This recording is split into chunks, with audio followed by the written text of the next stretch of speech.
Hello and welcome to Anything Goes Garage. My name's Jack. Welcome to my channel. We're here, we do a lot of different projects. Anything from muscle cars to Model A's to pickup trucks, diesels, you name it. Lawnmowers, tractors, implements, forklifts. It's got a motor on it. I'll work on it. So I'll give you a little tour of what I'm working on now, which we're going to post to our channel, and I will show you what's going on with that. I also have a few other projects here. 1962 Austin Healey Sprite.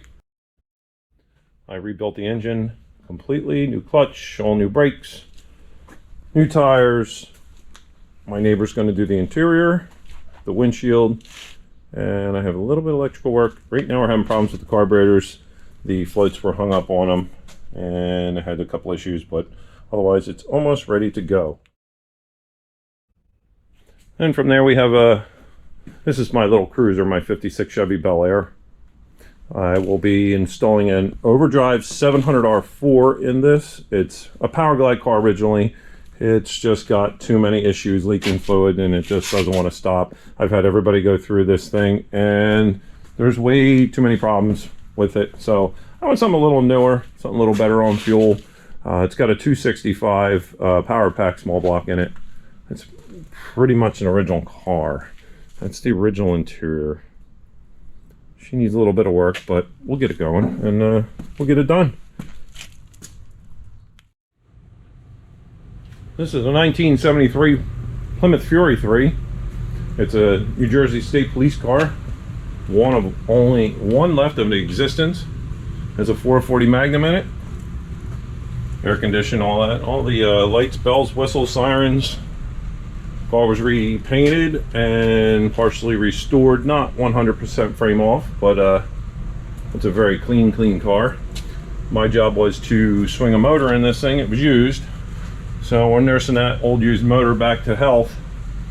And I get it running for the guy who has a couple of these. In fact, I have a Cobra Jet model, Ford, supposedly coming in the shop pretty soon, so I don't know how long. I have a 72 Chevelle with a big block. I have to finish the charging system on that and just go over that, and it's pretty much ready to be driven on the street.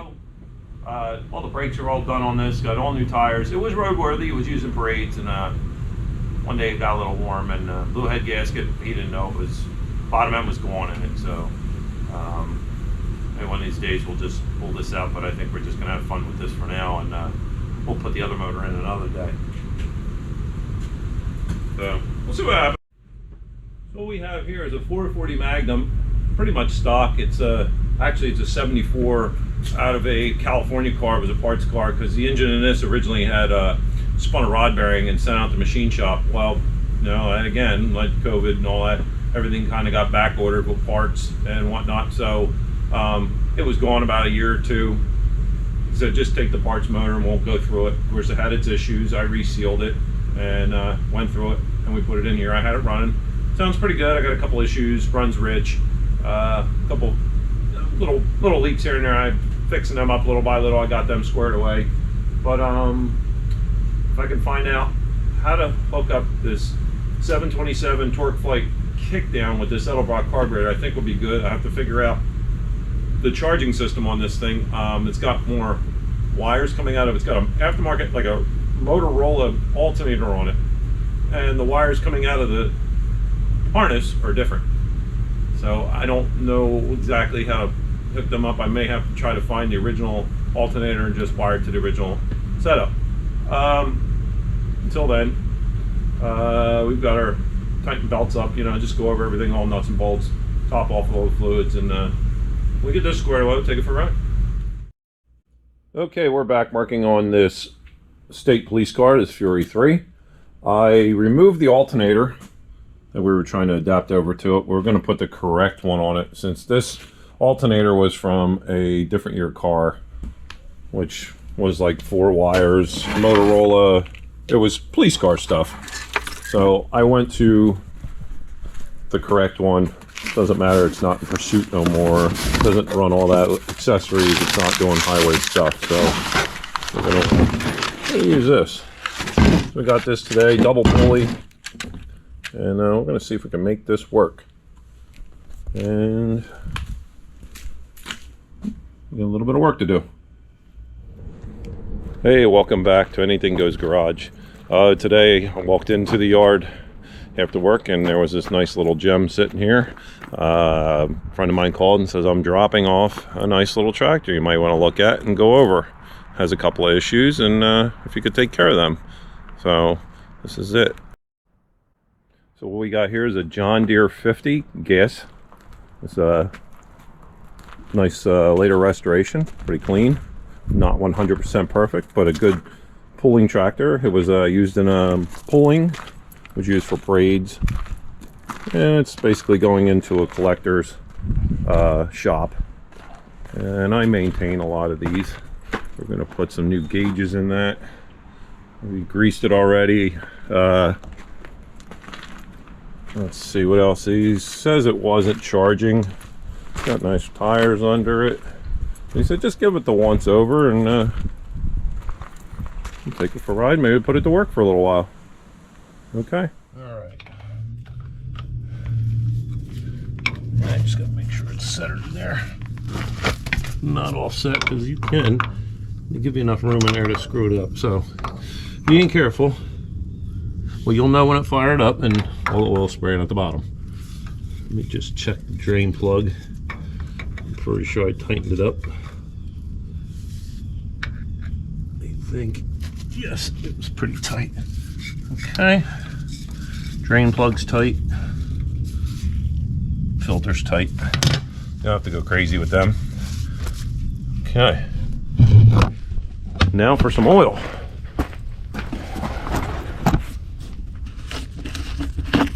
Alright. Okay, just above the clutch housing, big cap where the oil goes, right into the crankcase. If those of you aren't familiar with the Model A, B, C, D, F, G, whatever, and the number series, these are twin cylinders. These can be as big as 6-inch bore by 5 to 5.5 inch stroke. Very, very large. 2 cylinders. And they move in this direction. This is the valve cover. They're monstrous. This is your cylinder head. This is your cylinders, basically, and this is your block where your crank is, and your crank is hooked to this. This is your clutch. Your clutches are inside of here. When this tightens here, the clutches loosen up and they do their thing, and that's what disengages. It's actually a hand clutch, not a foot clutch. A little bit different, it's a little hard to get used to at first. Early tractors were all that way. So I believe this is a magneto. No, it's not. It's at points. That's right. Okay, magneto does not have a external coil that I remember on these. So this is a little earlier than I thought. Okay, or later, I'm sorry. So let's get some oil poured in this.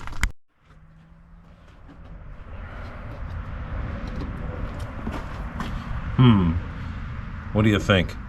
Yeah, that's more like it. Why make a mess? I'm gonna use a 15W40. In the older days, they wanted 30 weight for summer and 20 for winter. New oils today a lot better. I've run this 1540 and it does fine. It's just a parade tractor. I am going to put a piece of equipment behind it. We're going to put a brush hog behind this thing and put it to work before we give it back and set up the carburetor under a load. And I think it'll be good. Now, what is this? This says it takes 8 gallons, so it's 2.5. That's that should be pretty dang close. There's a place under here to check it. I'll show you guys in a minute. Just gotta make sure I don't overfill it, which isn't bad. Ooh, she's full. Look at that. I think she's full. All right, we'll let this settle in for a minute, because it's still running down inside the block, so yeah, we're full. Okay, here, I'll show you how this works. Takes 8 quarts, supposedly. Now, what they do, there's no dipsticks on these, so what you do, you get a wrench, you open this, and you open this up, and when it starts running out, you're full. If it doesn't run out, you top it off till it starts running out. And that's how they did it back then. Okay, let's cap this thing off.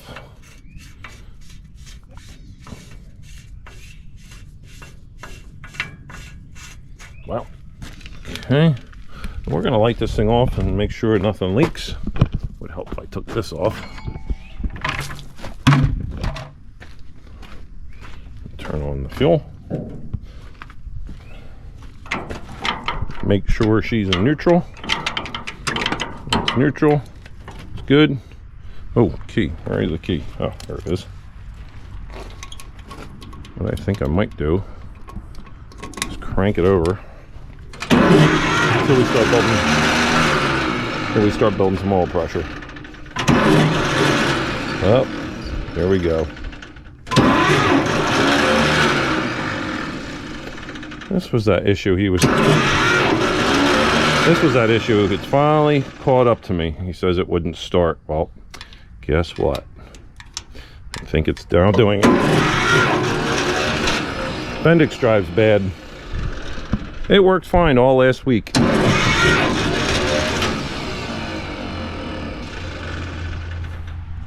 Choke. Right, we're gonna go hot on this. There we go. A little pressure to build up. Doesn't kill it. There she goes. Check the leaks.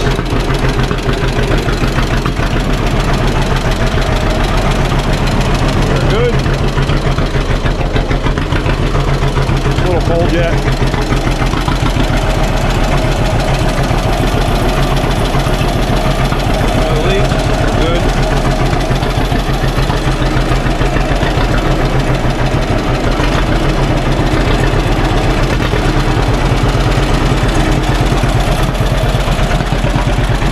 Two-cylinder John Deere 50 sound. What do you want? She warms up, she sounds a little better too. Cold.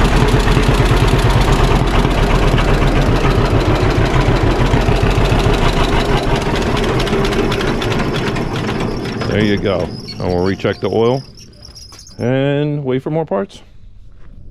Okay, well, I tried to take the old 50 out for a little mow and the batteries went dead on the camera, so I'm batting 1,000. Then the starter was acting up just like the owner said it was.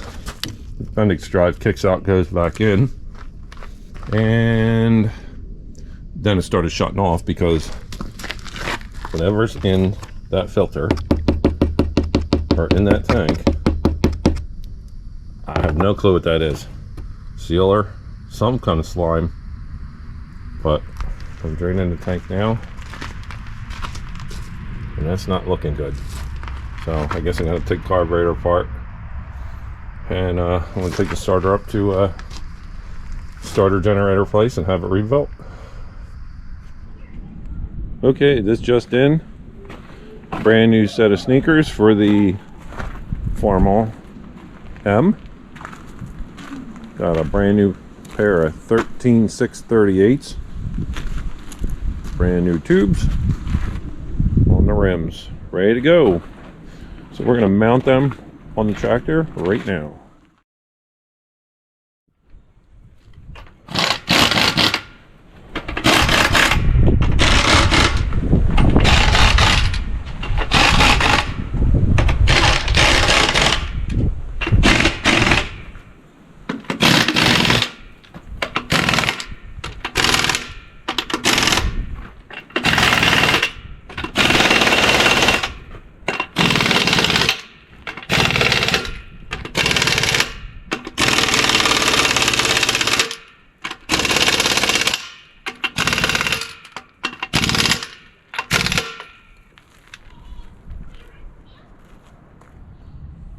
Okay, today's project at hand is a thermostat in this Dodge truck with the Cummins. It ran a little hot the other day and it didn't like it. So I shut it down and the thermostat decided to open. So we got to get this off, the alternator off, and we will go from there. Okay, so first thing we're going to do is remove the serpentine belt. A little tough to get to in here.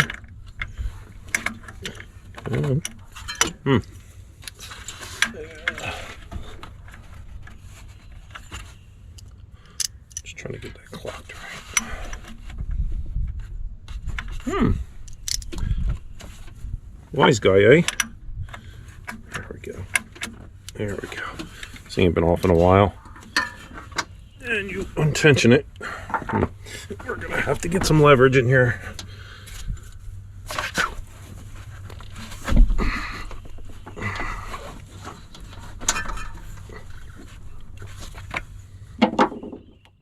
I'm gonna try this with a little bit of leverage, a leverage liker. Let's see if I can get this thing on here. Again, we'll fight this. There we go. Okay. You can slide it off either the alternator or the water pump. Slowly release it so you don't lose a finger. That comes out like that. So I put a pan underneath with a large funnel since the radiator petcock is ready to break. Well, not ready to break off, it just doesn't want to open. It's seized up. I'm just gonna, whatever comes out will get caught in the big funnel in the pan and the bucket.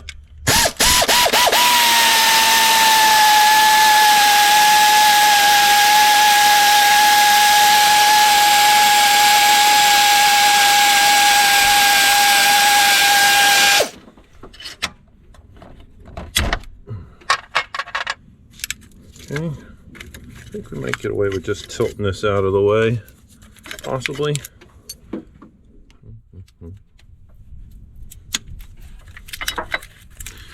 Get a little more of a break here.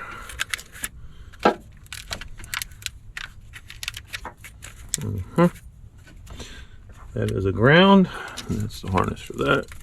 Just want it out of the way for now. Put a new one of those on later. Now, do this bypass clamp. Might be able to get away with not doing this, but we're not going to take a chance. Oh boy. Okay, and also, should always make sure that the engine's cool. There's no pressure in the system, and crack the cap. Just sometimes it'll leave a real residual pressure in it, so leave that so when you undo this clamp it isn't spraying all over and making a mess. Even like the smallest amount of pressure will just make a big mess. And I wouldn't advise reusing these original hose clamps either. I'm going to move this back for now. Maybe we can do it without taking this hose off, but just in case, I'm hoping that we can get these apart. I think there's one on the bottom, but I can't get to it that easy. So, all right, let me see here. I may have to get another socket. Let's see what we can do here. There's one. Oh, I don't like that. This is where problems end up. Ugh, it feels like it's gonna break off. Yeah, it's gonna break off. And this is, I've seen this before. Yeah, we're definitely gonna break this one off, no matter what I do. I think I had one break off, one on an engine stand. The only thing you do is maybe work it back and forth and get lucky, but not all the time.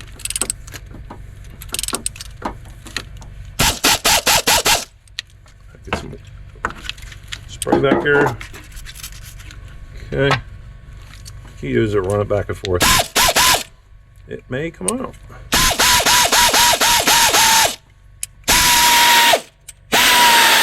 We got it. Okay. So I decided I better remove this alternator. It'd be a little easier to get to this.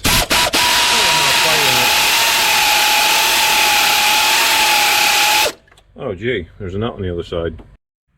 Alright, I'm going to put a wrench on the back of this nut. Ooh, get a kick.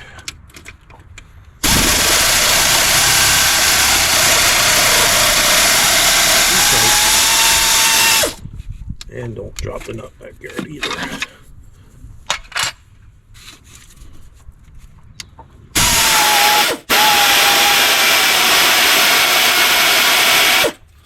There we go. Look for that.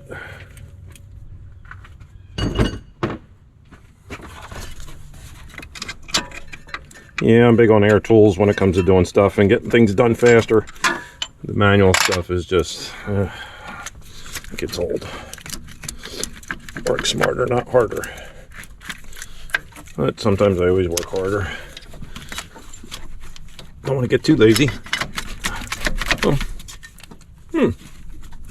All right. These things are super, super tight. Okay. So that's that. Now we'll go underneath here for the last bolt.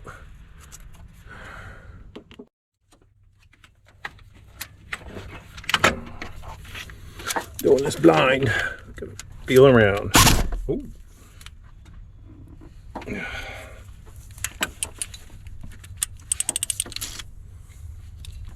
Back and forth, back and forth. Yeah, that's coming off. All right, here we go. We're married to this now. Now I think what I'm going to do is just break the seal enough to let it drip so it ain't pouring out all over the place and making a tsunami all over the engine bay. So it's just got a rubber seal in there that seals the head to the water neck. And the key is to just let enough. Come on, get in there. Yeah, don't mind me, I'm left-handed.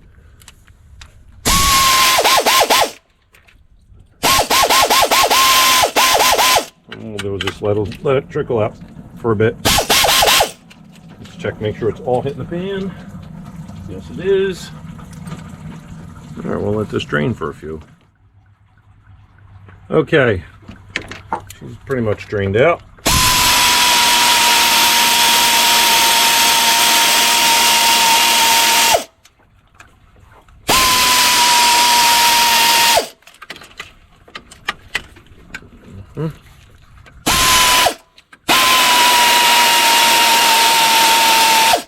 Okay.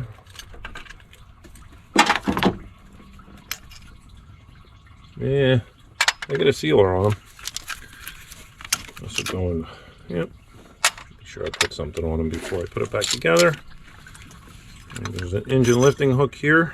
Goes behind that. All right, we didn't have to disconnect this hose altogether.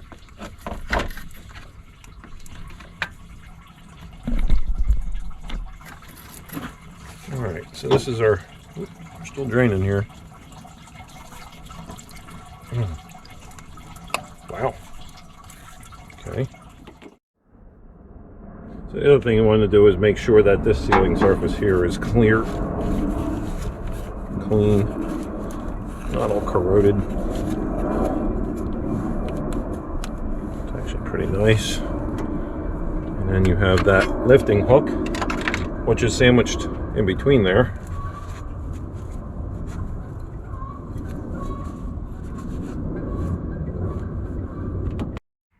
Okay, I put a dab of high tack on the bolts since they do have a sealer on it from the factory.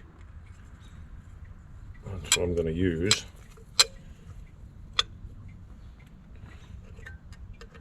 Put them in there. Actually, you know what? Up the bottom and then last.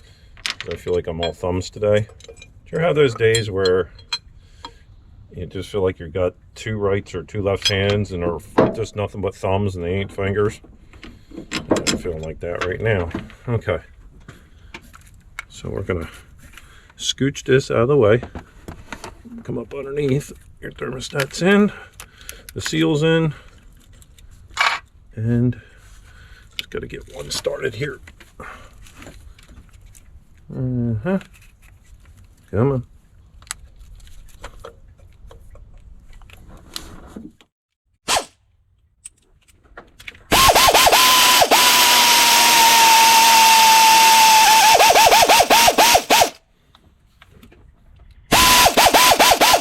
Now you want to run these bolts in equally, best you can. I think it's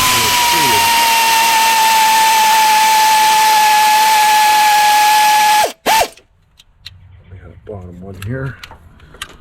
I'll run that one in too.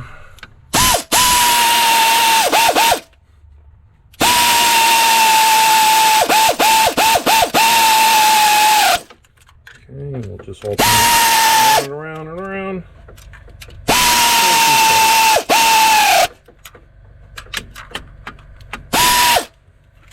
This is the one I can't see. Okay. And the rest I will do by hand.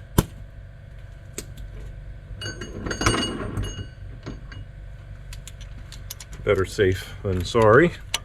You don't want to over torque these anyway. That's good. That's good. This one here is good.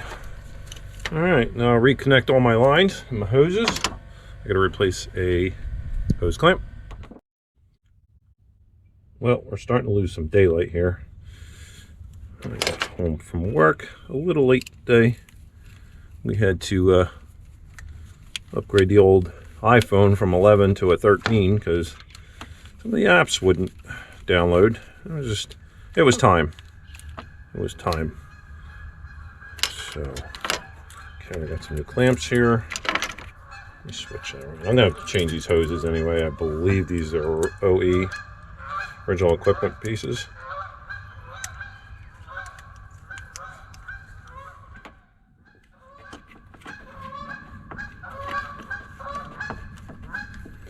And they're back.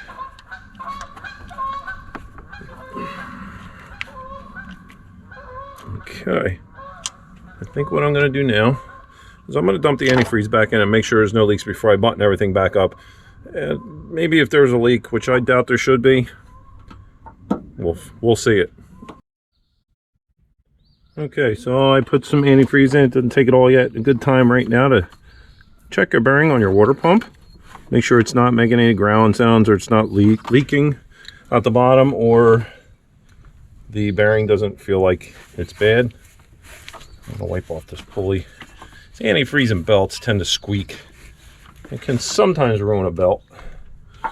So far I'm not seeing any leaks and it's slowly going down in the radiator. So we're gonna start putting the alternator back together.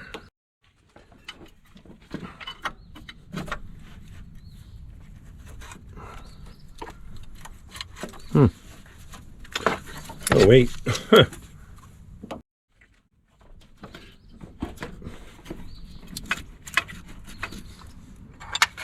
little oil on the threads.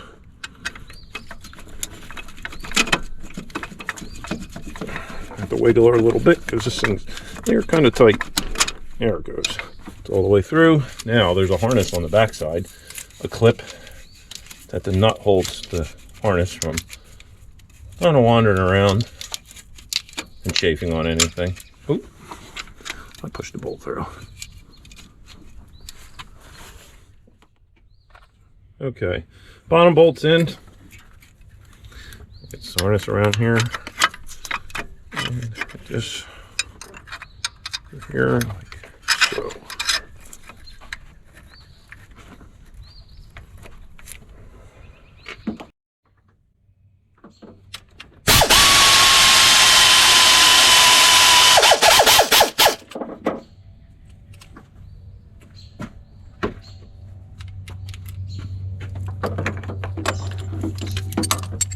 This one's a little tricky to get your hand behind. Hold that at the same time. Sometimes you gotta feel around with the wrench.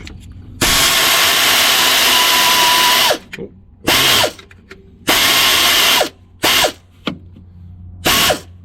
Yeah, I think I got the wrong wrench on it. I was on it, but it wasn't holding. There it is, 15 millimeter. Don't forget, boys and girls, this stuff is all metric too.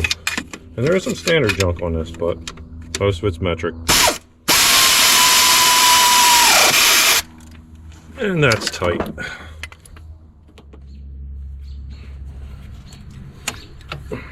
Okay. Always double check your pulleys. Make sure they're on. Slowly release it and inspect it. Make sure they're all on the grooves. Okay. It's back together now.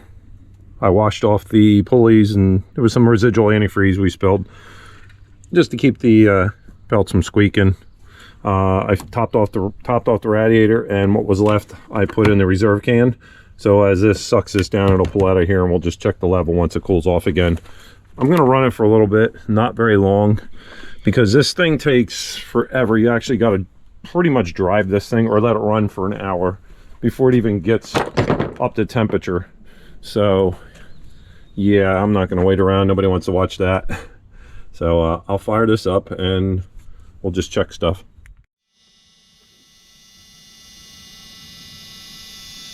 Fire this up, wait to start.